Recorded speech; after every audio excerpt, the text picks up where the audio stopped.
Alec Peirce at the ranch, specifically Alec Peirce in the garage at the ranch. Do a lot of work here in the garage. Yeah, a lot of work. We build things, make birdhouses, really important. Tear apart engines, rebuild Norton motorcycles, tractor, all kinds of stuff. This is really important. I built this workbench permanently built in, a 1/4-inch steel. It's a wonderful workbench and everything else. However, if you have a workbench and you're active at your workbench, you know that having compressed air handy is really useful. You really need to have compressed air for a number of reasons. First of all, compressed air is really handy for cleaning things. You have to do that when you wash something, cleaning the bench. So that's really, really handy. So you have to have some kind of compressed air. Now, most guys have a compressor, some sort, big or small, doesn't matter. And they use that compressed air for filling tires and taking tires off and on with a ratchet, with an impact wrench and so on. But there's a wide range of air tools available. I think I have most of them. I use certain ones a lot more than others. However, this particular, I wanted to talk to you about my air system, how I get air to the bench. And it's really very simple. First of all, I'm old school, so I use copper pipe. So way over there in the corner, Kevin, you just show them a picture of our compressor, okay? Okay, so there's the compressor, and you can see that the compressor is tucked underneath. I don't need to look at it very often. I drain the water once in a while, check the oil, that's about it. And it's connected, as you see there, by a flexible pipe to a copper pipe that's mounted on the wall. It's really very simple. And it just, it just runs. It's pressure controlled. So when the pressure drops to about 75 or 80, I think, it comes on, pumps it back up to 110. So that the copper pipes that run all around are at 110 psi. So this copper pipe right here, you see it back on there, Kev? That copper pipe comes out here. That's 110 psi, which is what you want for most of the tools. And all I did, it took me a half a day to do it. And again, I'm old school, so I used copper pipe and soldered all the joints, made sure they were good soldered joints. And it's been here for almost 20 years, so it's not too bad. Today, I suppose if I had to redo it, I would probably use the new flexible, hard but flexible plastic pipe. And so I'm not too sure. But anyway, I'm good with copper, and so I soldered mine up. So the line runs up the wall from the compressor. Right at that particular point, I do have a quick detach. So I'm over in that corner of the garage, which is 30 feet away. I can actually plug in a hose and use it. And it goes up to the ceiling. And my ceiling here is 10 feet. I built this garage so I had 10-foot ceilings inside. And that copper pipe then comes diagonally right across the garage, over to this corner, diagonally across the corner. Now, halfway across, I'm going to show you a picture of that too, Kev. Take a picture there of our overhead system there.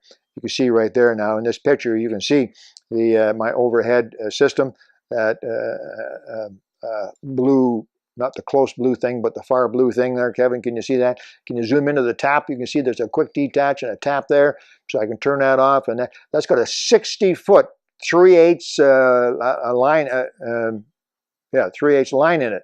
A little bigger than normal line, and I can drag that right out the garage door, out to the travel trailer, to the tractor, to the car, whatever I want to do. So that's easy enough. There's another line that tees off of that and goes out to the front, and actually goes out through the wall of the garage. So on the outside wall of the garage, on my platform out front, I have a quick detach as well. And that's also where I mount my air meter. Yes, I have an old-fashioned Texaco air meter. You hang the hose up, ding, ding, ding, ding. You remember those? Yeah, I have one. I know they're worth a fortune, but it hangs out there, and we use it all the time. It's wonderful. And then here at my main workbench, there's a copper pipe that tees off, comes down the wall right here, and right here in front of me, right here on the workbench, quick detach. So it's really very simple. And all those copper pipes are fastened on firmly right to a wall stud. With screws and clamps, and so it's really, really solid, really good.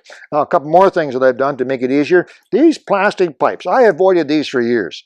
They looked cheap, and I was sure they were going to break, but they're actually pretty good on the workbench here anyway. So here's how it works. Quick detach, pipe goes in, and this sits here all the time. I've got an air nozzle on here, and I just hang it on here.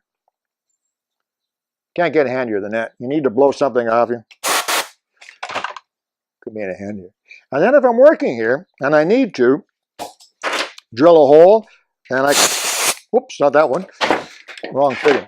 I have some of these fittings set up for scuba.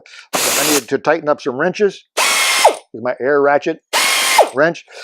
Here's a neat one, maybe you haven't seen, but you guys are really fussy. You have a motorcycle? You have a nice motorcycle? Here's what you need. Yeah, this is a motorcycle dryer offer, or something like that. It's for drying motorcycles. You could use it for drying anything, your car. But after you clean, very carefully clean and wash your bike off, my brand new 2015 Indian, vintage Indian, when I clean that off, you can't let the water dry.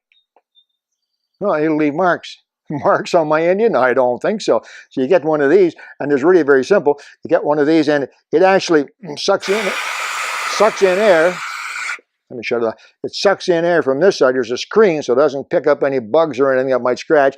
And out of this side comes a nice, smooth, even stream of air that you can use to dry. The tank, the chrome, anything else, much, much better than the nozzle. Yeah, this is too hard, too harsh.